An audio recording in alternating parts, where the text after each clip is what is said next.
महाकुंभ एकता का महाकुंभ, विदेशी ताकतें साथ देती हैं, धर्म का मखौल उड़ाने वालों का। मोदी उत्तर प्रदेश के प्रयागराज में इन दिनों चल रहे महाकुंभ को लेकर विपक्षी दलों की बयानबाजी के बीच प्रधानमंत्री नरेंद्र मोदी ने आज बिना किसी का नाम लिए कहा कि ये महाकुंभ देश की एकता का महाकुंभ है। पर नेताओं का एक वर्ग ऐसा है जो धर्म का मखौल उड़ाता है और कई बार विदेशी ताकतें भी इन लोगों का साथ देकर देश और धर्म को कमजोर करने की कोशिश करती दिखती है। आतिशी दिल्ली विधानसभा में होंगी नेता प्रतिपक्ष आम आदमी पार्टी आप ने रविवार को ऐलान किया कि पूर्व मुख्यमंत्री आतिशी दिल्ली विधानसभा में विपक्ष की नेता होंगी।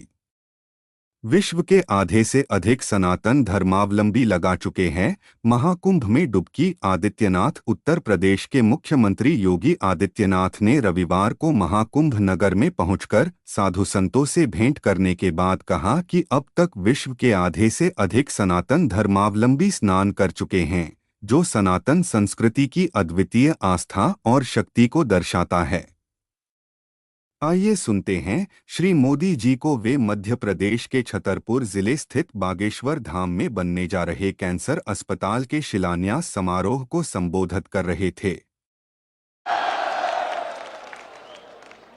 कार्यक्रम में उपस्थित मध्य प्रदेश के गवर्नर श्री मंगू भाई पटेल, मुख्यमंत्री भाई मोहन यादव जी, जगत गुरु पूज्य राम भद्राचार्य जी, बागेश्वर धाम के पीठाधीश्वर श्री धरेंद्र शास्त्री जी, दीदी मां साध्वी ऋतंबरा जी, स्वामी चिदानंद सरस्वती जी, महंत श्री बालक योगेश्वर दास जी, इसी क्षेत्र के सांसद विष्णुदेव शर्मा जी, अन्य महानुभाव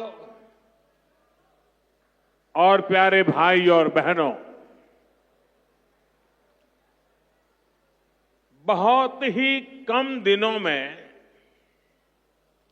मुझे दूसरी बार वीरों की इस धरती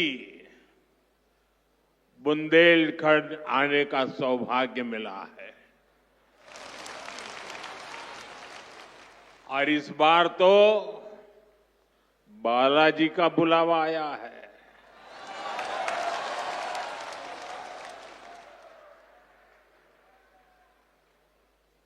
ये हनुमान जी की कृपा है कि आस्था का ये केंद्र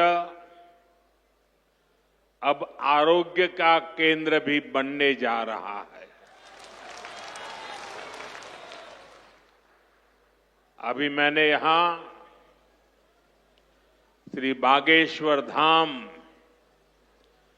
medical science and research institute का भूमि पूजन किया है। ये संस्थान 10 एकड़ में बनेगा। पहले चरण में ही इसमें 100 बेड्स की सुविधा तैयार होगी। मैं इस पुनीत कार्य के लिए श्री धीरेन्द्र शास्त्री जी का अभिनंदन करता हूं और बुंदेलखंड के लोगों को बहुत बहुत बधाई देता हूं। साथियों, आजकल हम देखते हैं कि नेताओं का एक वर्ग ऐसा है जो धर्म का मखौल उड़ाता है, उपहास उड़ाता है, लोगों को तोड़ने में जुटा है। और बहुत बार विदेशी ताकतें भी इन लोगों का साथ देकर देश और धर्म को कमजोर करने की कोशिश करती दिखती है। हिंदू आस्था से नफरत करने वाले ये लोग सदियों से किसी न किसी भेष में रहते रहे हैं। गुलामी की मानसिकता से घिरे हुए लोग हमारे मत, मान्यताओं और मंदिरों पर, हमारे संत, संस्कृति और सिद्धांतों पर हमला करते रहते हैं। ये लोग हमारे पर्व, परंपराओं और प्रथाओं को गाली देते हैं। जो धर्म, जो संस्कृति स्वभाव से ही प्रगतिशील है, उस पर ये कीचड़ उछालने की हिम्मत दिखाते हैं। हमारे समाज को बांटना, उसकी एकता को तोड़ना ही इनका एजेंडा है। इस माहौल में मेरे छोटे भाई धीरेन्द्र शास्त्री जी काफी समय से देश में एकता के मंत्र को लेकर लोगों को जागरूक करते रहते हैं। अब उन्होंने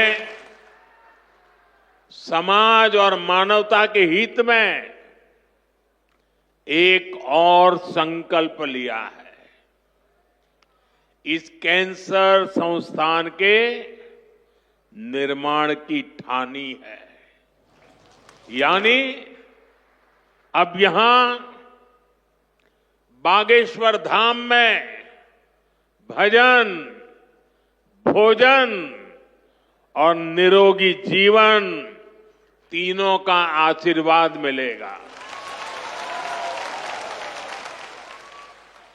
साथियों, हमारे मंदिर, हमारे मठ, हमारे धाम,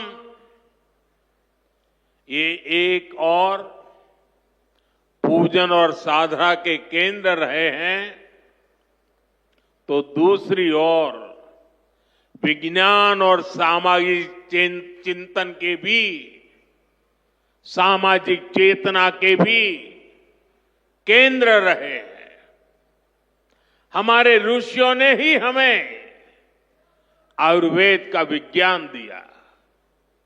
हमारे ऋषियों ने ही हमें योग का वो विज्ञान दिया जिसका परचम आज पूरी दुनिया में लहरा रहा है।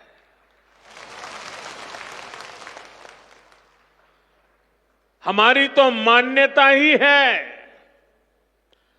परहित सरिस धर्म नहीं भाई, अर्थात दूसरों की सेवा, दूसरों की पीड़ा का निवारण ही धर्म है। इसलिए नर में नारायण, जीव में शिव, इस भाव से जीव मात्र की सेवा, यही हमारी परंपरा रही है। आजकल हम देख रहे हैं महाकुंभ की हर तरफ चर्चा हो रही है। महाकुंभ अब पूर्णता की ओर है। अब तक करोड़ों लोग वहां पहुंच चुके हैं।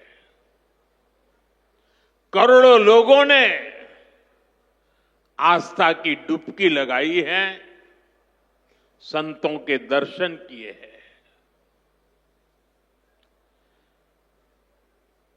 अगर इस महाकुंभ की तरफ नजर करें तो सहज भाव उड़ जाता है, ये एकता का महाकुंभ है। आने वाली सदियों तक 144 वर्ष के बाद हुआ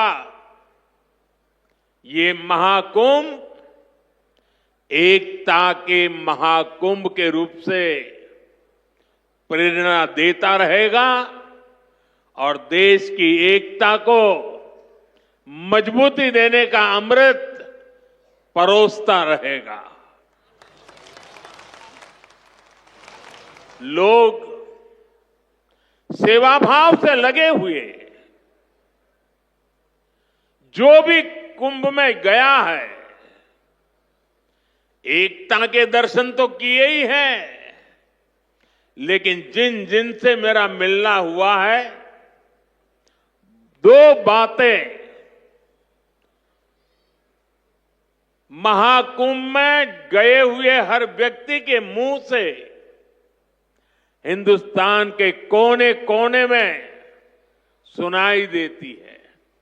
एक, वे जी भर करके स्वच्छता कर्मियों की उनके गुणगान करते हैं। 24 घंटे जिस सेवा भाव से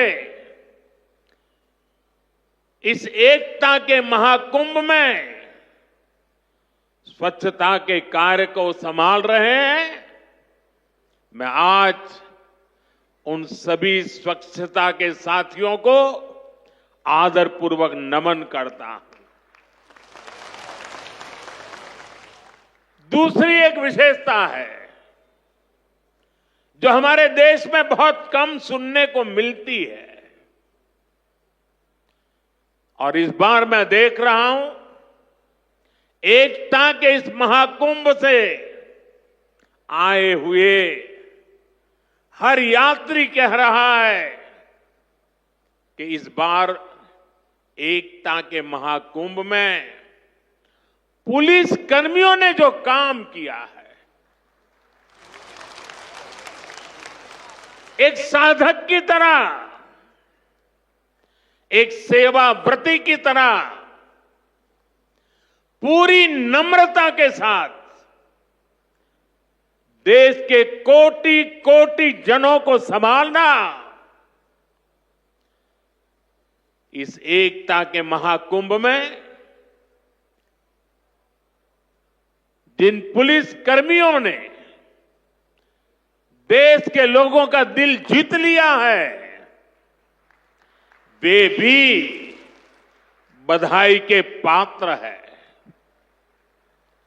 लेकिन भाइयों बहनों, प्रयागराज के इसी महाकुंभ में इसी सेवा भावना के साथ अनेक विध समाज सेवा के प्रकल्प चल रहे हैं, जिसकी तरफ मीडिया का तो ध्यान जाना बड़ा मुश्किल है, लेकिन ज्यादा चर्चा भी नहीं हुई है। अगर मैं सभी इस सेवा प्रकल्पों की चर्चा करूं तो शायद मेरा अगला कार्यक्रम डिस्टर्ब हो जाएगा, लेकिन मैं एक का उल्लेख करना चाहता हूं। इस एकता के महाकुंभ में नेत्र महाकुंभ चल रहा है। इस नेत्र महाकुंभ में देश के कोने कोने से आए हुए यात्री, गरीब परिवारों से आए हुए लोग, उनकी आंखों की जांच होती है, मुफ्त में होती है। नेत्र चिकित्सक देश के गणमान्य डॉक्टर 2 महीने से वहां बैठे हुए हैं और इस नेत्र महाकुंभ में अब तक 2 लाख से ज्यादा मेरे भाई बहनों की आंखों की जांच हो चुकी है। करीब 1.5 लाख लोगों को निशुल्क दवाई और चश्मे दिए गए हैं और कुछ लोग ऐसे पाए गए जिनके मोती बिंदु के ऑपरेशन की जरूरत थी। तो इस नेत्र महाकुंभ से चित्रकूट और अगल बगल के स्थानों पर जहां पर अच्छी नेत्र चिकित्सा की अस्पतालें थी, करीब 16,000 मोतियाबिंद के ऑपरेशन के लिए उन अस्पतालों में भेज करके एक भी पैसे का खर्च बिना उन सबके मोतियाबिंद के ऑपरेशन किए गए हैं। ऐसे कितने ही अनुष्ठान इस एकता के महाकुंभ में चल रहे हैं। भाइयों बहनों, ये सब कौन कर रहा है? हमारे साधु संतों के मार्गदर्शन में हजारों डॉक्टर्स, हजारों स्वयंसेवक स्वतः स्फूर्त भाव से, समर्पित भाव से, सेवा भाव से इसमें लगे हुए हैं।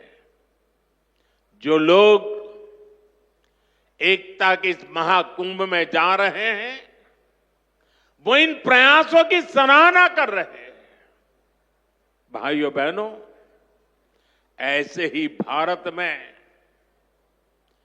कितने ही बड़े बड़े अस्पताल भी हमारी धार्मिक संस्थाओं द्वारा चलाए जा रहे हैं। धार्मिक ट्रस्ट के द्वारा हेल्थ और साइंस से जुड़े कितने ही रिसर्च इंस्टीट्यूट्स चलाए जा रहे हैं। करोड़ों गरीबों का इलाज और सेवा इन संस्थानों में होती है। मेरी दीदी मां यहां बैठी है। अनाथ बालिकाओं के लिए जिस प्रकार से समर्पण भाव से वो सेवा करती है, अपना जीवन बेटियों के लिए उन्होंने समर्पित कर दिया। साथियों, यहीं पास में हमारे बुंदेलखंड का चित्रकूट, प्रभु राम से जुड़ा ये पवित्र तीर्थ खुद दिव्यांगों और मरीजों की सेवा का कितना बड़ा केंद्र है। मुझे खुशी है इस गौरवशाली परंपरा में बागेश्वर धाम के रूप में एक और नया अध्याय जुड़ने जा रहा है। अब बागेश्वर धाम में आरोग्य का आशीर्वाद भी मिलेगा। मुझे बताया गया है यहां 2 दिन बाद महाशिवरात्रि के दिन 251 बेटियों के सामूहिक विवाह महोत्सव का भी आयोजन होगा। मैं इस पुण्य कार्य के लिए भी बागेश्वर धाम की सराहना करता हूं।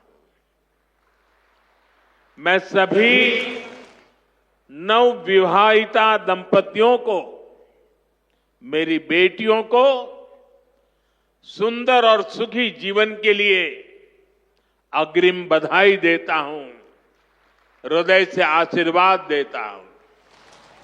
साथियों, हमारे शास्त्रों में कहा गया है, शरीर माध्यम खलु धर्म साधनम, अर्थात हमारा शरीर, हमारा स्वास्थ्य ही हमारे धर्म, हमारे सुख और हमारी सफलता का सबसे बड़ा साधन है। इसलिए जब देश ने मुझे सेवा का अवसर दिया तो मैंने सबका साथ सबका विकास के मंत्र को सरकार का संकल्प बनाया और सबका साथ सबका विकास के इस संकल्प का भी एक बड़ा आधार है सबका इलाज, सबको आरोग्य। इस विजन को पूरा करने के लिए हम अलग अलग स्तर पर फोकस कर रहे हैं। हमारा फोकस है बीमारी से बचाव पर। आप मुझे बताइए, यहां स्वच्छ भारत अभियान के तहत टॉयलेट, शौचालय हर गांव में बने हैं कि नहीं बने हैं? इससे आपकी मदद हुई कि नहीं हुई? आपको पता है, शौचालय बनने से एक और फायदा हुआ है। शौचालय बने हैं तो गंदगी से होने वाली बीमारियां भी कम हुई है। एक स्टडी कहती है, जिन घरों में शौचालय बने हैं वहां हजारों रुपये बीमारी पर खर्च होने से बचे हैं। साथियों, 2014 में हमारी सरकार आने से पहले हालात ये थी कि देश में गरीब जितना बीमारी से नहीं डरता था, उससे ज्यादा डर उसे इलाज के खर्च से लगता था। अगर परिवार में कोई एक व्यक्ति भी गंभीर बीमारी का शिकार हो जाए तो पूरा परिवार संकट में आ जाता था। मैं भी आप सबकी तरह गरीब परिवार से निकला हूं। मैंने भी इन तकलीफों को देखा है और इसलिए मैंने संकल्प किया है, मैं इलाज का खर्च कम करूंगा और आपकी जेब में ज्यादा से ज्यादा पैसे बचाऊंगा। मैं आपको बार बार हमारी सरकार की कुछ योजना, कल्याणकारी योजनाओं की जानकारी देता रहता हूं ताकि एक भी जरूरतमंद योजनाओं से छूटे नहीं।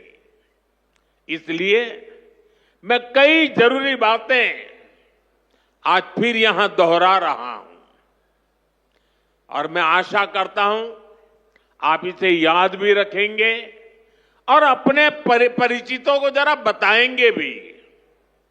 बताएंगे ना? पक्का बताएंगे? ये भी सेवा का ही काम है।